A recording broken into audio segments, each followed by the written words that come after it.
Jesus nos abençoe, que Jesus nos dê muita paz. Nós estamos trazendo um assunto extraordinário para conversarmos na noite de hoje, que trata-se do capítulo 82 do livro Fonte Viva. Hoje tem já umas artes mais modernas, bonitas, do livro, mas o conteúdo é o mesmo. E esse livro faz parte da chamada coleção Fonte Viva, que o Emmanuel, o Espírito Emmanuel, o benfeitor espiritual, escreveu na psicografia abençoada de Franciscano de Xavier. Então a coleção Fonte Viva, ela se compõe de 4 livros. O Fonte Viva, o livro Caminho, Verdade e Vida, o livro Vinha de Luz e o livro Pão Nosso. Cada um desses livros contém 180 capítulos. Então, para quem é bom na matemática, já vamos ver que nós temos 720 capítulos. Mas o mais importante, o belo de tudo isso, é que o Emmanuel, em cada capítulo, ele explica um versículo do Evangelho de Jesus. Cada capítulo, um versículo. Então, isso significa 720 versículos do Evangelho de Jesus, explicado por Emmanuel para nós. Mas se a gente avançar um pouco mais na pesquisa, a gente vai ver que o Emmanuel escreveu vários livros na mesma direção, que são os livros Palavra de Vida Eterna, o livro da Esperança, o livro Segue-me, o Ceifa de Luz e tudo mais, além de tantos outros livros e mensagens. Então nós podemos falar sem medo de errar que ele explicou bem mais de 1000 versículos do Evangelho de Jesus. E essa oportunidade ela é extraordinária, exatamente porque nós vamos poder conversar sobre um dos versículos explicados pelo Emmanuel. É o grande desafio da humanidade, nós sabemos, que é entender Jesus e vivenciar os ensinamentos de Jesus. Então, o Emmanuel vai lá no capítulo 10, no versículo 45 do Evangelho de Marcos, pegou uma citação do Cristo e vai explicar para nós. E ele vai dissertar sobre isso e a gente vai seguir, vamos lendo aos poucos, e absorvendo essa beleza de mensagem para o nosso coração. Mas exatamente sobre o que o Emmanuel vai falar? Olha só a citação de Jesus. O Filho do Homem não veio para ser servido, mas para servir. Se a gente estiver ainda com aquela mensagem que foi lida do livro Caminho, Verdade e Vida, agora antes, nós vamos perceber que muitas vezes foi falado na leitura efetuada aqui, sobre o serviço, sobre o trabalho, sobre a colaboração, e nós vamos falar também sobre o serviço, Mas ficamos pensando assim, quando que Jesus terá dito isso para os apóstolos? O Filho do Homem não veio para ser servido, mas para servir. Nós vamos ver, diz o evangelista Marcos, lá no capítulo 10, que Jesus estava subindo para Jerusalém com os apóstolos. E Jesus começou a falar para eles, e afinal, daí a uma semana, daí a poucos dias, Jesus iria ser preso. Então Jesus começou a falar para eles que o Filho do Homem ia ser preso, ia ser vilipendiado, ia ser judiado, ia ser desrespeitado, culminando com a crucificação.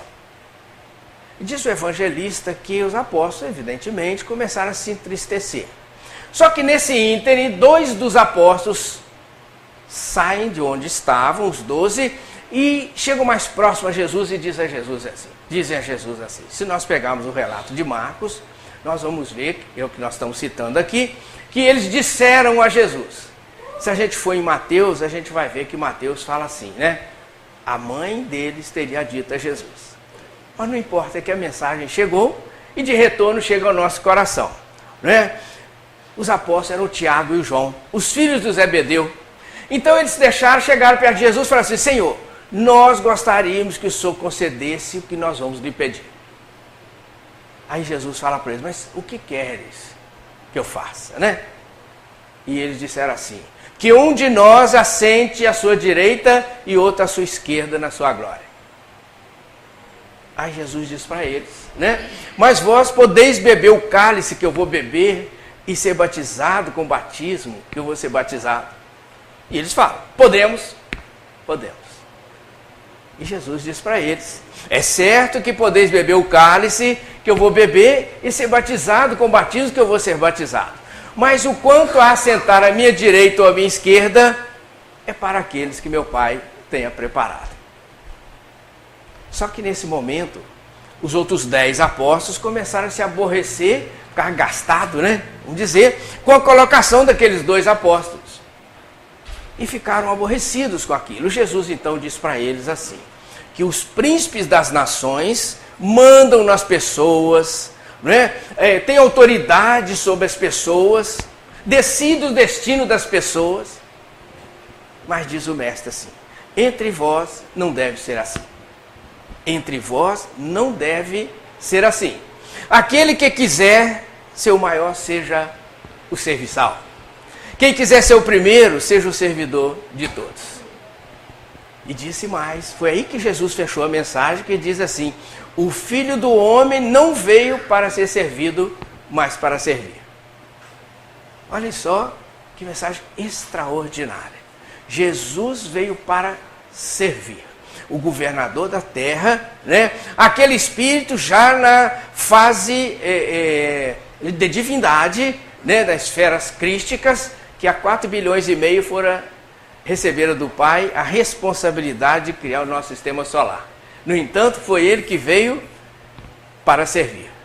Aí a gente parou aqui e falamos, vamos ver o que o Emmanuel fala sobre esse assunto para nós.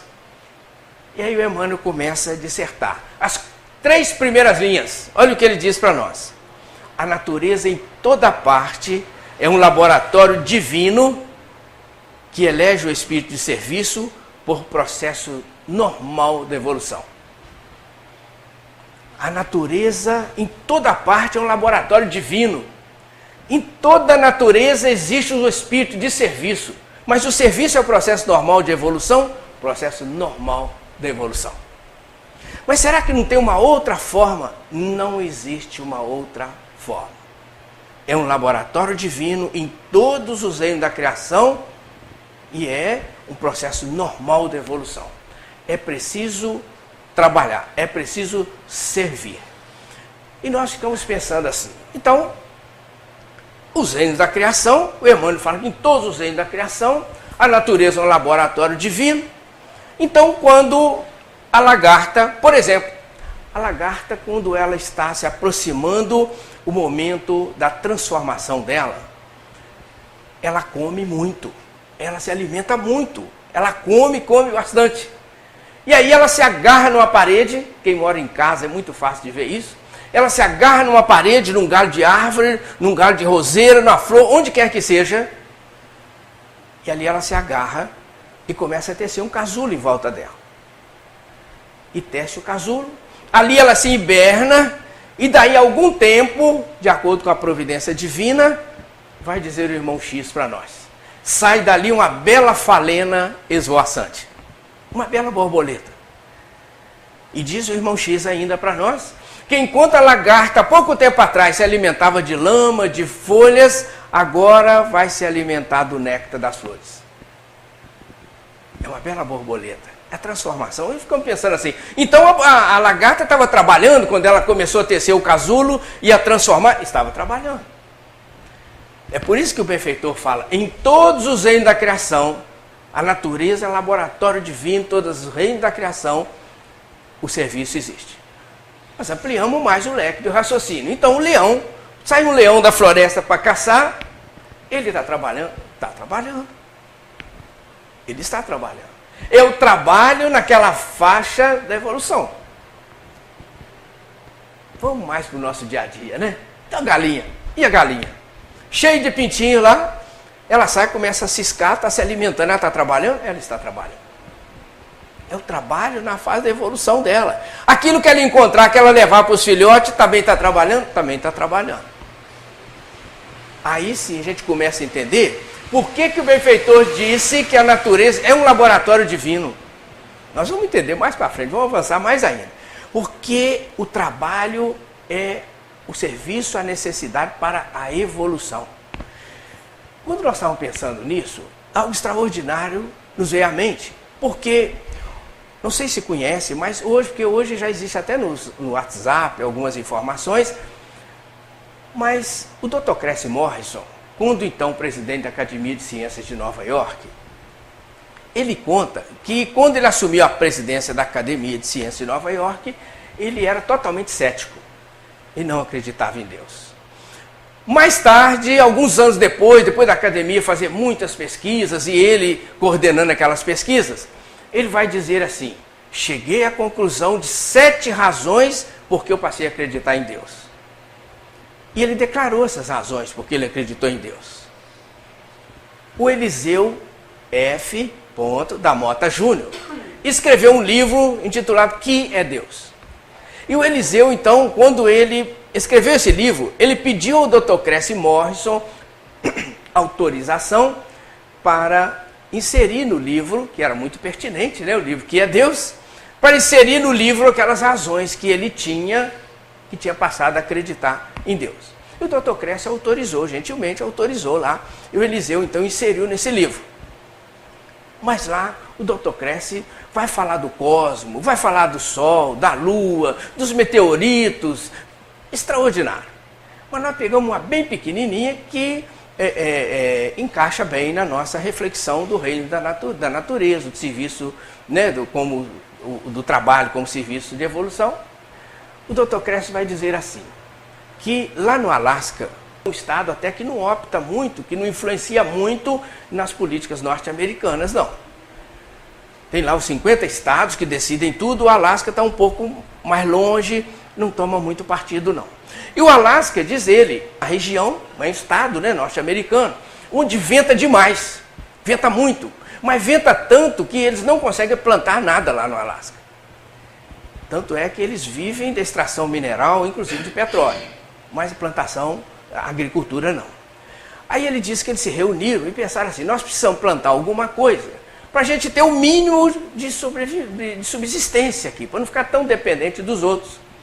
E entenderam assim, que se eles fizessem um muro em volta do estado, já que não era tão grande a área, aquele muro alto ia conter o vento e mais ou menos próximo ao muro, do lado de dentro, eles plantariam então uma determinada faixa de terra e colheriam alguma coisa.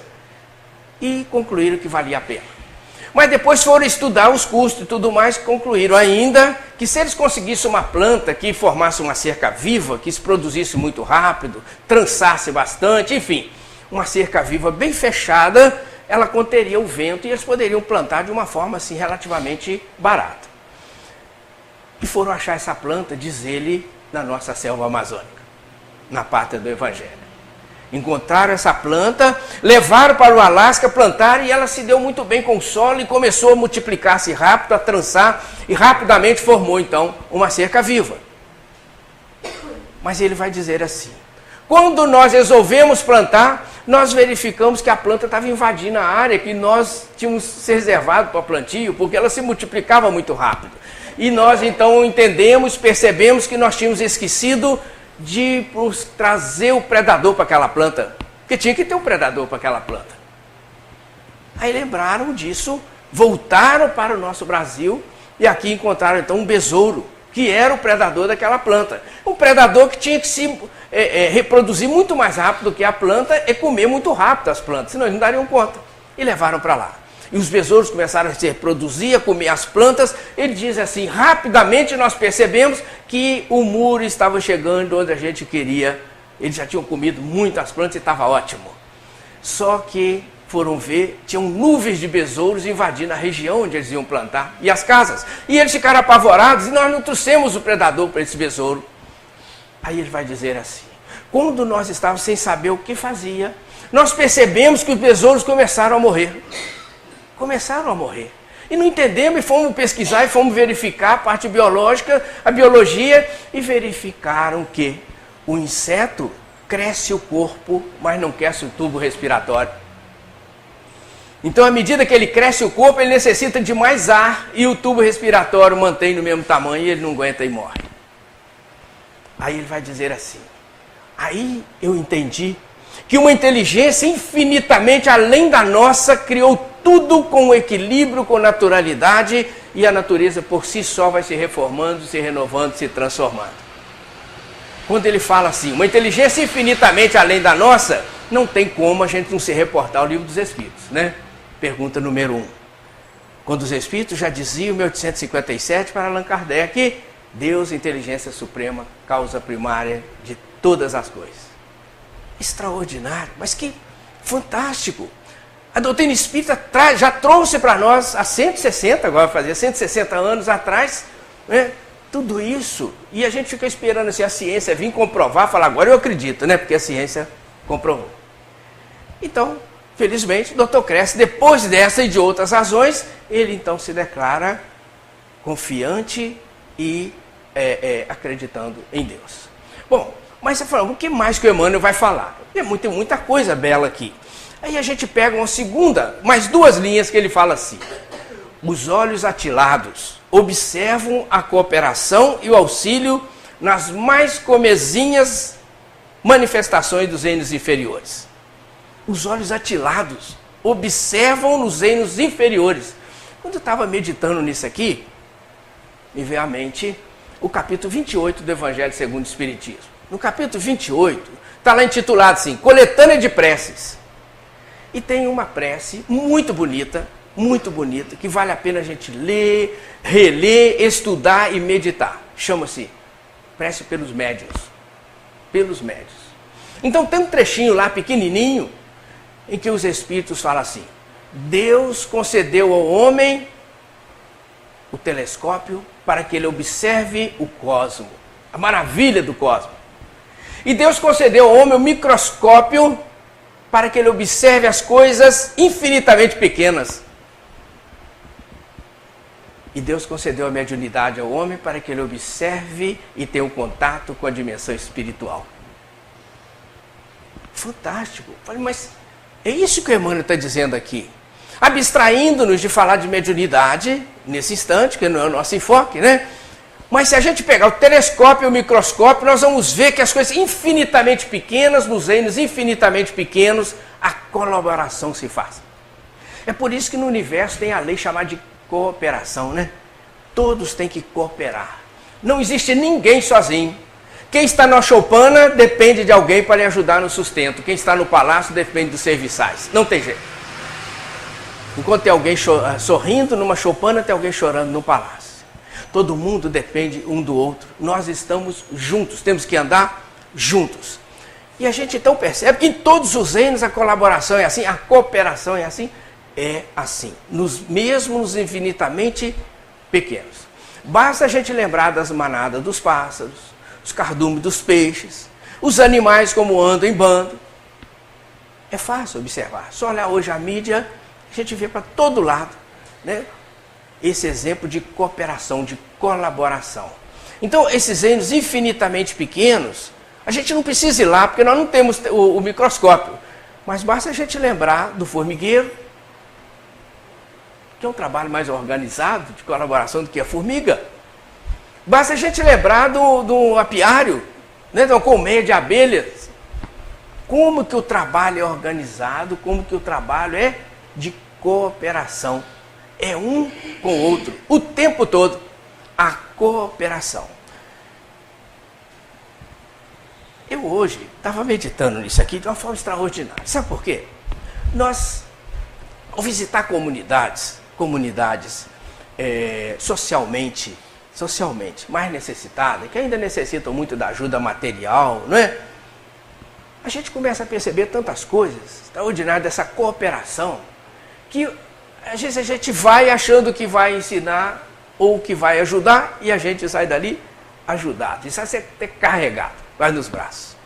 Quando nós na casa daquela senhora, uma sala tão pequena que 3 pessoas encheu a sala, não cabia mais ninguém. Alguém chega na janela e fala assim, fulana, eu preciso do macarrão que meus filhos não têm nada para comer, você me arruma? E ela fala assim, dá a volta lá pelos fundos, vai debaixo da minha pia que lá tem o macarrão, você pode pegar. Cooperação. Ela não ficou preocupada se ela ia apanhar 2 pacotes e devolver um só, se ele ia apanhar um pacote de macarrão, de feijão e devolver só o macarrão. Não. É a cooperação. Né? Estava conversando com uma senhora, ela falou assim, eu tenho 4 netos. Tinha 4 netos aqui com a minha filha. Ela mudou daqui agora. Né? Mas já chegou outra filha com mais 2 netos. Só que eu tinha deixado, que foi com meus 4 netos, que saiu de casa, eu deixei que ela levasse o fogão, que afinal de contas, né, os meus netos ela precisa comer, né? Aí, como é que a senhora faz a comida? Ah, não, eu, todo dia, na hora da comida, eu vou num vizinho, quando o vizinho não está em casa, eu vou no outro, aí eu faço minha comida na casa do vizinho e trago. Pô, mas que renúncia, que cooperação, porque para cooperar é preciso renunciar a alguma coisa. É preciso ajudar, é preciso dar a mão, porque a gente fica assim, sem saber muito bem por que às vezes é tão difícil, nós temos tanta dificuldade no nosso mundo íntimo de abrir em favor do outro. Todos nós. E às vezes as dores da humanidade hoje é para nos chamar a atenção exatamente para a gente pensar em situações como ocorre lá no sul da África. O Congo, a Somália, né, Madagascar, né, Moçambique, né?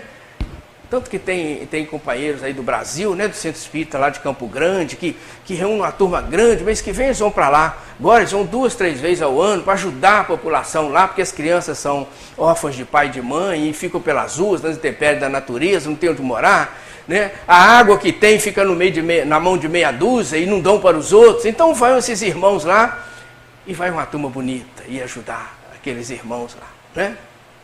Mas apesar de toda essa dificuldade, né, conta aquele arcebispo anglicano lá, o Desmond Tutu, outro caso que roda também no WhatsApp, na internet, as pessoas certamente hoje já conhecem, está bem divulgado e tem que ser divulgado mesmo, né? Daquela comunidade que vive sob o sistema, segundo ele, chamado Ubuntu. Não sei se vocês já devem ter visto, né? E ali, eles, apesar de ser uma comunidade pequena, dentro de uma região terrivelmente sofrida, não falta nada para ninguém. Diz lá, eles vivem sob o regime de Ubuntu. O que é Ubuntu para eles? Aquele que planta arroz, só planta arroz. O que planta feijão, só planta feijão. O que planta milho, só planta milho. Chega no final, eles trocam. Não falta nada para ninguém. Só que é muito difícil ainda para a gente entender como que nós podemos, né, dividir e nos ajudar assim. Então conta a grande mensagem, né?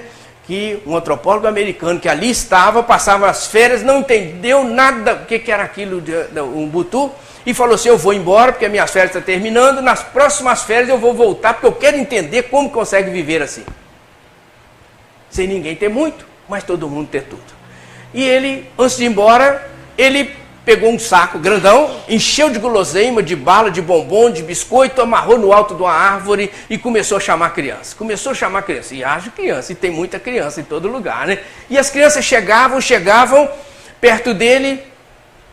Depois que encheu de criança, ele falou assim, olha, aquele saco lá em cima está cheio de bala, de bombons, de biscoito, de guloseimas. Aquele que eu vou contar até 3 e vou falar já. Aquele que subir primeiro na árvore, todo aquele saco de bala é dele. E aí as crianças chegaram perto e ele começou a contar. 1, 2, 3 e já. Quando ele falou já, as crianças se deram as mãos e saíram correndo para a árvore. E fizeram aquela escadinha humana, e tiraram o saco de bombons de bala. Foram para um gramado enorme, entornaram tudo, espalharam aquilo e as crianças começaram a sentar para comer. E ele falou assim, não, calma aí, ninguém entendeu nada. Vamos começar de novo, vocês não entenderam, eu vou contar de novo. E aí diz a mensagem, uma menina de 6, 7 anos levanta e fala para ele assim, tio, isso é Ubuntu. E deu um insight nele. Caiu a ficha, como diríamos aqui, caiu a ficha. E ele entendeu então o que é viver dessa forma, em colaboração, dando as mãos. Mas aí fala assim, mas eu não estou lá, eu não estou naquela casa onde a senhora ofereceu lá o macarrão, a outra ofereceu o fogão, eu não estou lá. Mas nós estamos na nossa casa, que é a célula máter da sociedade, a família, o centro espírita, a empresa onde nós trabalhamos, e nós podemos viver nesse regime de cooperação a partir do momento que eu ouço com mais calma o meu filho, eu ouço melhor a minha filha, ou o filho ouve melhor o pai, ouve melhor o vô, que já está com dificuldade de se expressar. É a colaboração. Daqui a pouco nós vamos ainda abrir um ponto leque de raciocínio, viés de raciocínio nesse sentido, na cooperação, dentro de casa, no trabalho, em todos os lugares. É assim. Existe essa lei no universo e o Pai conta com cada um de nós. Afinal, Ele ajuda um através do outro. Mas voltando na mensagem do benfeitor, ele vai dizer mais para nós. Quando ele diz assim: a cova serve a semente enriquecerá o homem. A cova serve a semente enriquecerá o homem. E pensando, né? O agricultor, quando ele planta, ele prepara a terra, né? Tanto é que na roça é comum, né? Eles ficarem esperando, quando chega o mês de julho, aquela seca terrível, onde não tem às vezes nem comida para o gado, né? O gado fica todo magrinho, sacrificado, e eles ficam sonhando com aquele primeira chuva. Quando chega o mês de agosto, por aí, que dá uma primeira chuva, eles correm e aram a terra. E assim, eles aram a terra, preparam a terra e ficam esperando outra chuva. Quando chega outra chuva, eles correm e semeiam. E ficam esperando as outras chuvas. E fico esperando que o Pai mande o sol suficiente para granular a plantação. É assim que eles trabalham. Aí diz assim, quando ele faz a cova e joga a semente, ele joga a terra por cima, abafa a semente. Fiquei pensando assim, mas quando ele abafa a semente, que joga a terra por cima, mas que abraço que a terra dá na semente? É um acolhimento. É um acolhimento tão grande, mas tão aconchegante, tão caloroso, que a semente, mesmo abafada, ela desabrocha, ela germina. Ela germina. Aí ela germina, dá a árvore, essa árvore dá o fruto, dá a flor dá o fruto. Mas como o fruto vai enriquecer o homem? Vai enriquecer o homem, porque o fruto aumenta a semente, ele traz muitas sementes, que novamente caem na terra, da árvore, da flor, dá o fruto, que aumenta as sementes, que cai na árvore, cai no chão, na terra, a árvore, a flor e o fruto. É a multiplicação, é o ciclo da vida. É o ciclo natural da vida. A terra germina, da árvore, a flor, o fruto, que novamente dá a semente que torna a cair na terra. É o ciclo que enriquece o homem. Por que enriquece o homem? Enriquece o homem porque ele se doa à terra. À medida que eu dou, a natureza é assim, as leis divinas são assim. À medida que eu dou, eu recebo. Né? Diz a prece lá, atribuída a Francisco de Assis, é dando que se recebe. Mas é da lei. Aquilo que eu dou, eu recebo. Vem a doutrina e mostra lei de causa e efeito. É claro. Vem a ciência hoje e mostra, cada ação gera uma reação, no mesmo sentido ou em sentido contrário. É a ciência falando, assinando embaixo. Então, à medida que eu dou, eu recebo. Então, a terra abraça a semente, ela germina, gera a árvore, a flor e o fruto. Extraordinário, fantástico. E aí a gente começa a perceber, na outra colocação do benfeitor, quando ele diz assim, só para a gente fazer um link das duas, ele diz assim, o vento ajuda as flores, permutando-lhes os princípios da vida, e as flores produzirão frutos abençoados. Os frutos abençoados nós acabamos de dizer, né? Mas ele fala, o vento ajuda as flores, permutando-lhes o princípio da vida. Então o vento também está trabalhando? Está trabalhando. Está trabalhando. Em toda a natureza o trabalho é um processo de evolução. O vento está trabalhando. Isso nos remete ao Livro dos Espíritos. Né? Porque a gente vai e volta, a gente chega no Evangelho de Jesus. O Livro dos Espíritos é o Evangelho de Jesus sob outro enfoque, perguntas e respostas. Tudo que a gente quiser tem ali no Livro dos Espíritos. O Livro dos Espíritos ele tem 17 capítulos de introdução, 2 páginas de prolegômenos, assinados, prolegômenos está lá. São Vicente de Paulo, São João Evangelista, São Luís, Santo Agostinho, Sócrates, Platão, e extraordinário. Depois da assinatura deles está escrito assim, ó, etc, etc, etc. O que eles querem dizer com isso? Esse etc, etc, etc, está dizendo que eles estão assinando em nome de toda a falange espiritual do Pai. Eles não iam pôr o nome de todo mundo ali. Então eles puseram deles e etc, etc, etc. Então está lá no Livro dos Espíritos. Quando a gente passa o prolegômeno, ele vem com 1019 perguntas e respostas. 1019 perguntas e respostas. Depois, 9 capítulos de conclusão. O último deles assinado, Santo Agostinho. Santo Agostinho, assinado. Então tudo que eu quiser tem lá no Livro dos Espíritos. Então quando o Emmanuel falou isso, que o vento ajuda as flores, permutando os princípios da vida, não tinha como a gente não lembrar do Livro dos Espíritos, quando os Espíritos trataram com Allan Kardec da lei de destruição. O que é a lei de destruição? Lei de destruição, eles subdividem e colocam assim, destruição abusiva e destruição natural. A gente não vai falar da abusiva aqui, vamos falar só da natural. O que foi que os Espíritos enfocaram na lei de destruição natural? Eles dizem o seguinte, uma árvore centenária venceu o ciclo dela, como vence o ciclo de tudo. Essa mesa tem um ciclo, o copo tem outro, nós temos outro, nossa roupa tem um ciclo, nosso corpo físico tem um ciclo. Tudo tem um ciclo, né? Seja o ciclo de 24 horas, de 1 hora, de 60 minutos, de 1 ano, 10 anos, são ciclos. Um século, são ciclos. Então os Espíritos dizem assim, a árvore venceu o ciclo dela, 20 metros de altura, uma árvore centenária, caiu lá no meio da floresta. Aí dá algum tempo, a gente passa lá, a gente no lugar daquela árvore, o que vai ter? Um monte de humus, Sabe por quê? Com a chuva, com o sol, com o vento, ela desintegrou-se. Porque tudo desintegra, tudo é uma condensação de energia. Nosso corpo também desintegra. E as energias voltam ao cosmos, né, o fluido cósmico universal. Então a árvore também foi assim. A árvore desintegrou-se, virou humus. Aí dizem os Espíritos assim, passa um pássaro com uma semente no bico, voando, a semente cai em cima daquele humus. Passa um inseto com o pólen das flores voando, cai um pólen em cima daquele humus. O vento vem, traz o pólen das flores, cai em cima daquele humus. Daqui a algum tempo a gente passa lá, vão ter várias árvores no lugar de uma árvore, ou várias flores no lugar de uma árvore. É assim, permutando-lhe os princípios da vida.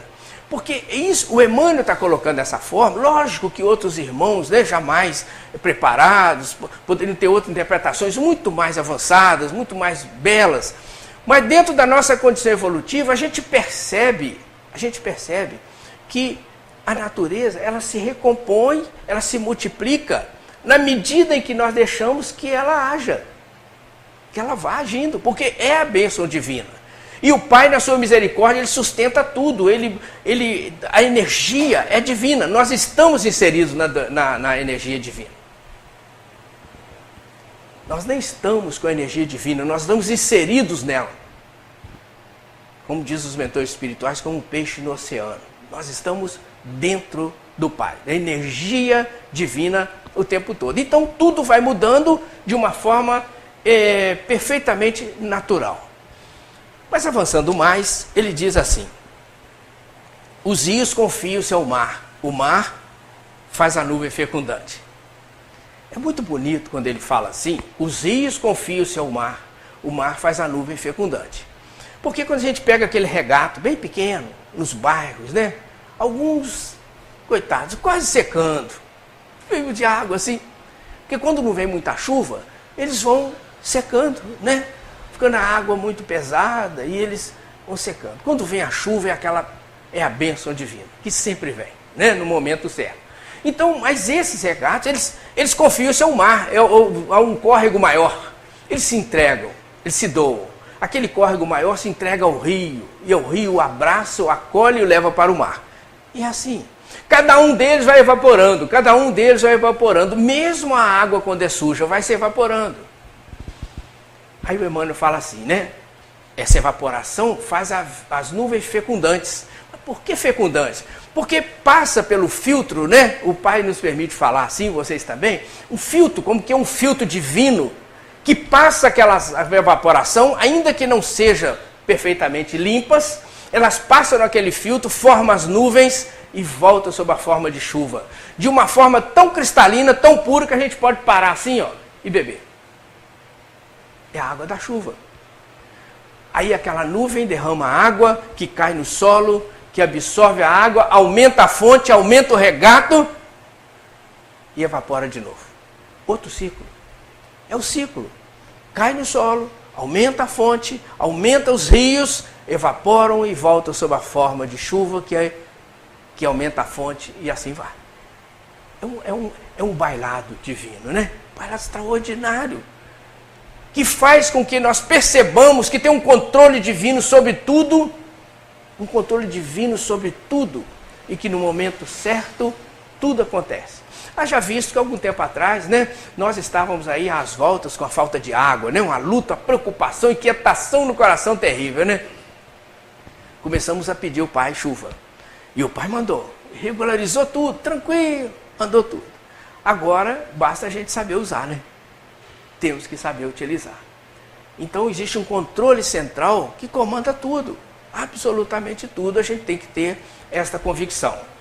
Mas precisamos avançar, né? Que o relógio espera, quando Emmanuel fala assim para nós, olha só, por manter a vida humana no estágio em que se encontra, milhares de animais morrem na terra de hora a hora, dando carne e sangue a benefício dos homens. Milhares de animais morrem de hora a hora, dando carne e sangue a benefício dos homens. Então eles estão trabalhando também. Quando eles se doam, estão trabalhando. Mas é o trabalho daquele estágio de evolução deles, é o trabalho. E cada estágio de evolução tem o seu trabalho. O servir. Estão servindo a humanidade. Pensando assim, bom, 160 anos da doutrina espírita, do Livro dos Espíritos. Como o Livro dos Espíritos tem tudo, como é que os Espíritos trataram disso com Allan Kardec?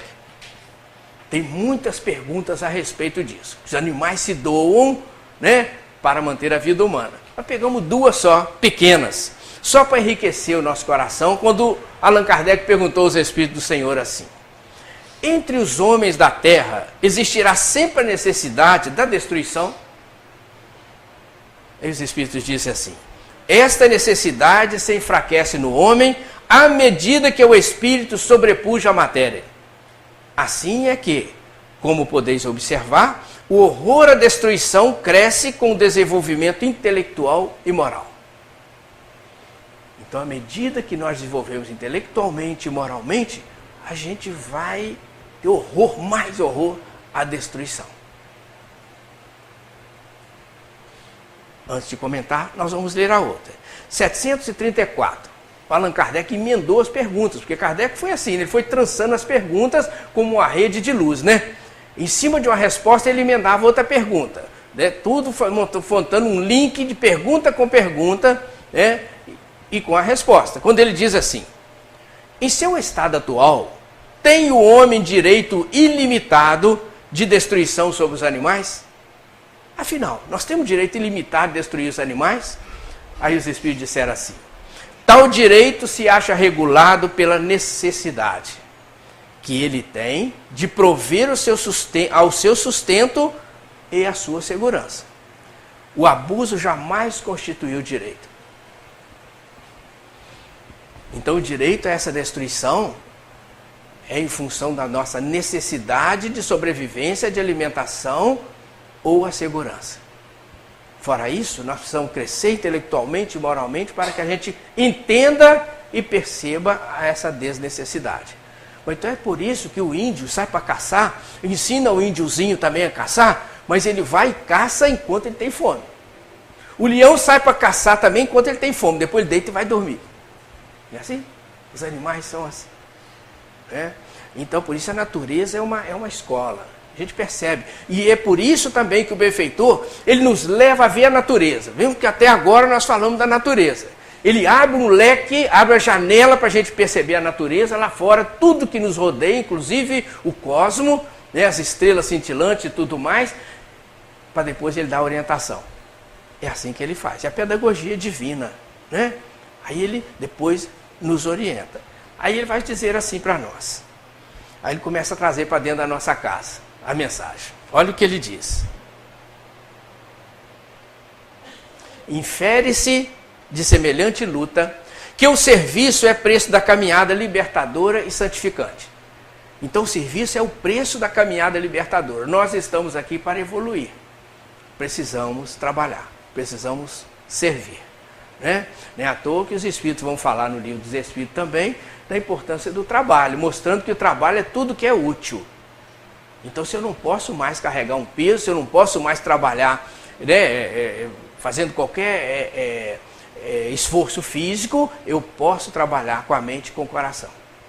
É por isso que a gente tem que desenvolver o sentimento, né? Porque o sentimento é que vai nos conduzir aos páramos superiores da vida. Né?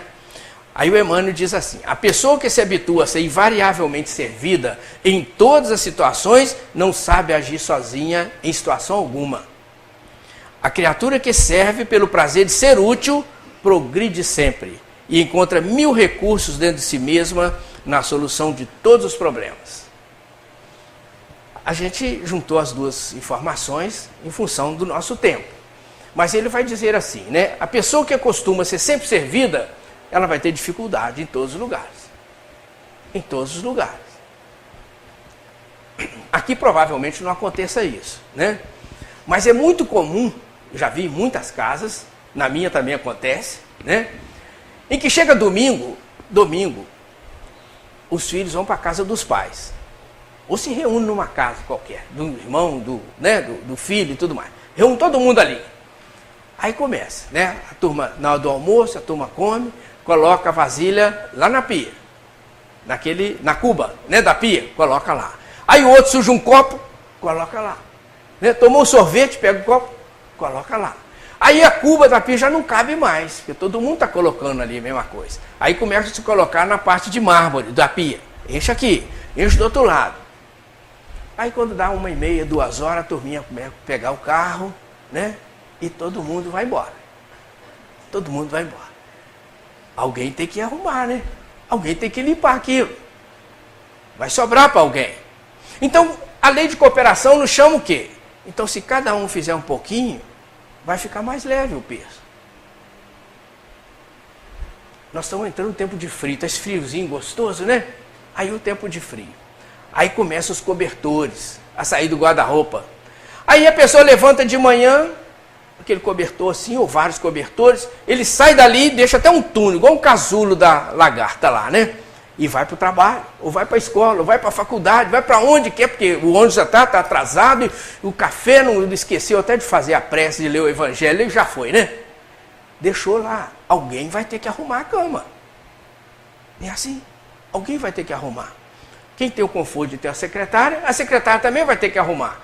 Mas quem não tem o conforto, a mamãe vai ter que arrumar, ou a vovó vai ter que arrumar. Então é preciso a gente estar atento nas coisas de cada dia. Quando fala o serviço, né, o pai não está esperando aquele serviço, né, de um nível de evolução das esferas angelicais, das esferas superiores, mas um serviço que nos compete na faixa de evolução que nós estamos, que é a colaboração. Né? O centro espírita, alguém varreu isso aqui, olha que beleza que está o piso. Foi no banheiro, há pouco nós fomos lá, está perfumado, está uma maravilha. Que coisa boa. A colaboração. Alguém tem que fazer. Então, se a gente puser dividir, é a lei de cooperação, que vige em todo o universo, em todos os degraus da evolução, em todos os reinos da criação. Mas, entretanto, como diz o Emmanuel ali, né, aquele que acostuma a servir, ele vai desenvolver as dificuldades nos maiores imprevistos. Há poucos dias uma senhora falava comigo assim, lá na universidade, eu moro do lado da UF, e a gente vê nessa época de início de semestre, né, os pais trazendo os filhos de vários locais lá e apavorados, procurando lugar para morar, e tanta dificuldade, né? Às vezes a filha com 16 anos, 17, ou o filho que nunca saiu de casa. Então o pai e a mãe vão com o coração realmente apertado. E com toda a razão, né? Só que a gente percebe, uma senhora falava conosco assim, olha, eu trabalho durante a semana, no fim da semana passada eu trouxe meu filho, deixei ele aqui, ele nunca saiu de casa, e eu vou falar para o senhor, voltei nesse fim de semana para acabar de ajudá-la a arrumar a casa, porque eu estou 1 semana sem dormir, preocupado com ele. Que coisa bonita, né? É a mamãe, que coisa, a mãe, a preocupação da mãe, né? É aquela doação, né? A doação da mãe. Mas se o filho acostumou a servir dentro de casa, arrumar sua cama, né? Arrumar a cozinha, enfim, né? Colaborar em tudo, quando ele enfrentar uma situação lá fora, ele vai ficar mais fácil para ele resolver. Por 2 razões. Primeiro, que ele se amadureceu, porque isso amadurece o nosso coração. O servir é um processo de amadurecimento. Está mais amadurecido. E segundo, que ele, pelo fato de servir com o coração, ele está mais sintonizado com as esferas superiores da vida, que servem sem preocupação se identificar. As esferas superiores da vida se doam, se entregam, abraçam, acolhem.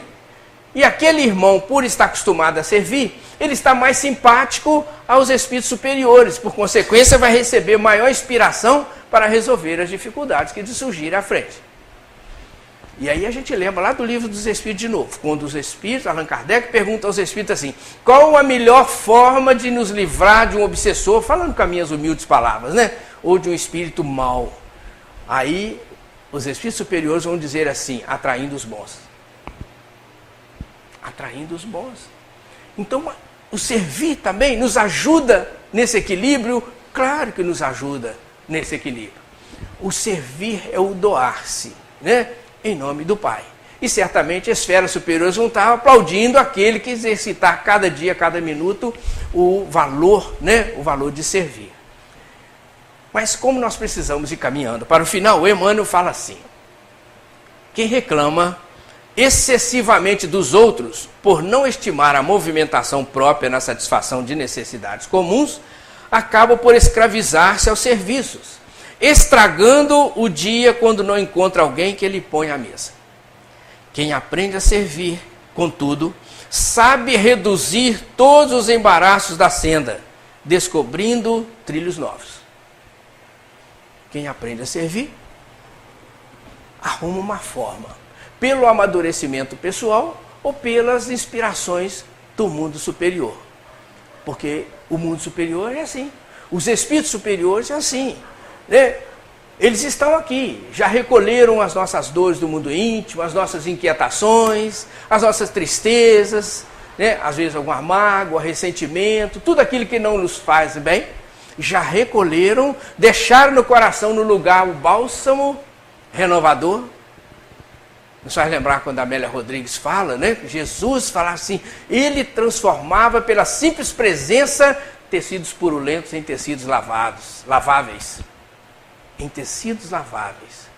Então, a simples presença dele já recolheu as nossas dificuldades, deixaram ali o bálsamo curador, que renova, que fortalece, que dá paz, sem se preocupar em se identificar, se é A, se é o B ou se é o C. Eles se doam, se abraçam, acolhem, em nome do Cristo, em nome do nosso Pai. Então, o desafio é a gente se doar, bem, fazer assim. É por isso que Jesus está lá, questão, né, 625 do Livro dos Espíritos, modelo e o guia, para que a gente possa avançar. E é algo extraordinário, olha só, nós temos, diz a psicologia e uma série de outros segmentos científicos, de que nós temos uma memória auditiva. A memória auditiva, ela retém, aí, vamos dizer, uns 5%, 10% daquilo que a gente escuta, com muito esforço, para ela reter tudo isso. A auditiva. A ocular, ela vai reter aí na faixa de 70% daquilo que a gente ouve, enxerga. Lógico, então ela é muito mais eficiente. Mas tem uma memória que retém tudo que a gente recebe, que é a do coração.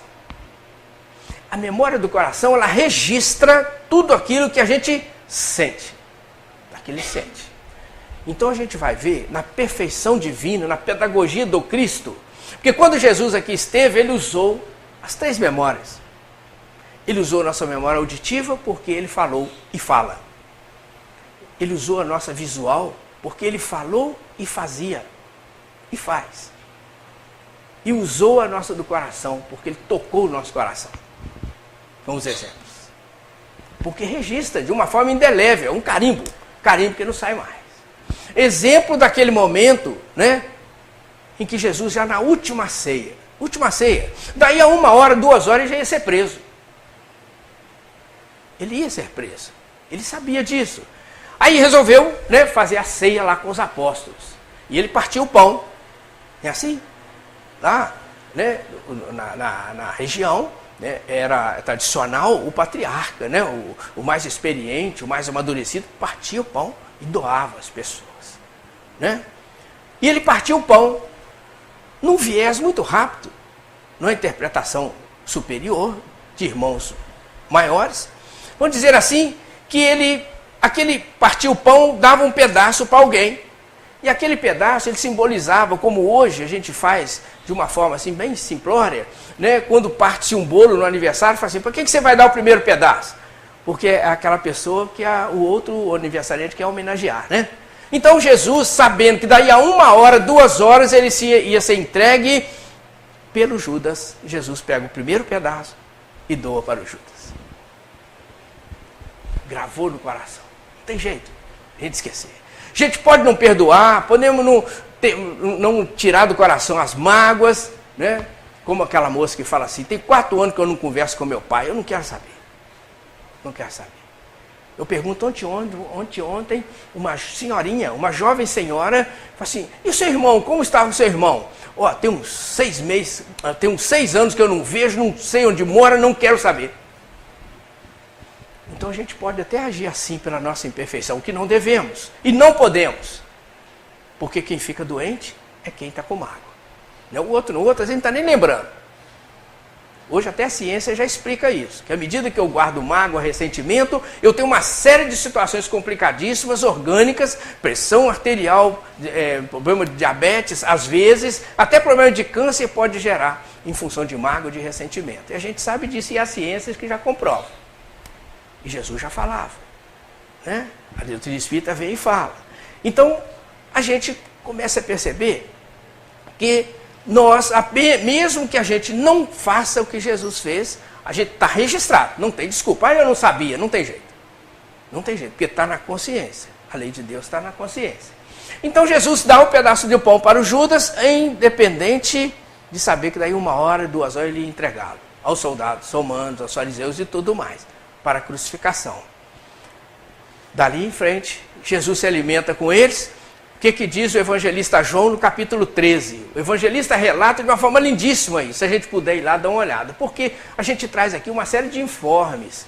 Depois é preciso a gente ir lá no livro Fonte Viva, capítulo 82, o livro dos Espíritos, a Lei de Destruição, que nós falamos aqui, né? E a gente meditar no evangelho que nós estamos citando, de Marcos, capítulo 10, de João agora, o capítulo 13, e lá a gente lê com calma, fazer um momento de reflexão, de meditação, né?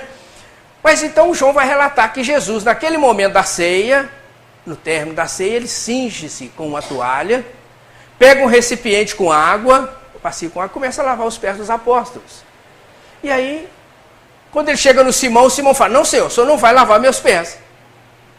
E Jesus fala, se eu não te lavar os pés, você não terá parte comigo. E aí é onde, naquela simplicidade do Simão, ele vira para Jesus, não, Senhor, então lava também minha cabeça e minhas mãos. E Jesus fala, não, aquele que está limpo, basta lavar os pés. E lavou os pés do Simão, enxugou, cada um, tranquilamente, né?